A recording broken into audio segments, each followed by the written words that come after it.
ఏపీలో డిఎస్సి అక్రమాలకు నైతిక బాధ్యత వహిస్తూ మంత్రి నారా లోకేష్ రాజీనామా చేయాలని డిమాండ్ చేస్తున్నారు పలువురు డిఎస్సి అభ్యర్థులు. కూటమి ప్రభుత్వం మెగా డిఎస్సి పేరుతో నిర్వహించిన పరీక్షల్లో అవకతవకలు జరిగాయని ఆరోపించారు. అర్హులైన అభ్యర్థులకు కాకుండా అనర్హులకు ఉద్యోగాలు కట్టబెట్టారని మండిపడ్డారు. కేంద్ర మంత్రి ధర్మేంద్ర ప్రధాన్ లాగే నారా లోకేష్ కూడా రాజీనామా చేయకపోతే రాష్ట్ర వ్యాప్తంగా ఉద్యమాలు చేస్తామని హెచ్చరించారు.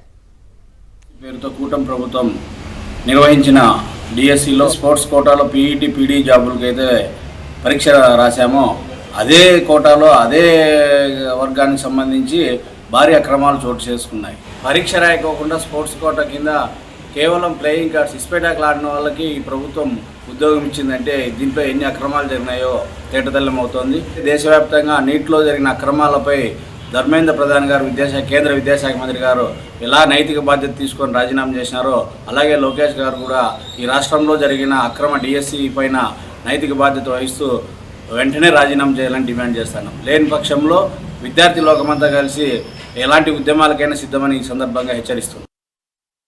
కూటమి ప్రభుత్వం అధికారంలోకి వచ్చిన తర్వాత మెగా డిఎస్సి అని చెప్పేసి మార్కులు ఏవైతే ఉన్నాయో ఆ మార్కులు మెరిట్ లిస్ట్ పెట్టుకోకుండా కేవలం మార్కులు అంటే పర్సనల్గా మెసేజ్ మాత్రం అందరికీ పంపించడం జరిగింది. దీనివల్ల అక్రమాలు చేయడానికి వీళ్ళకి అవకాశం ఎక్కువగా ఉండింది. ముఖ్యంగా స్పోర్ట్స్ కోటాలో అక్రమాలు జరిగాయి. నీట్ ఎగ్జామ్లో జరిగినటువంటి అవకతవకలకి బాధ్యత వహిస్తూ ధర్మేంద్ర ప్రధాన్ గారు నిన్న రాజీనామా చేయడం జరిగింది.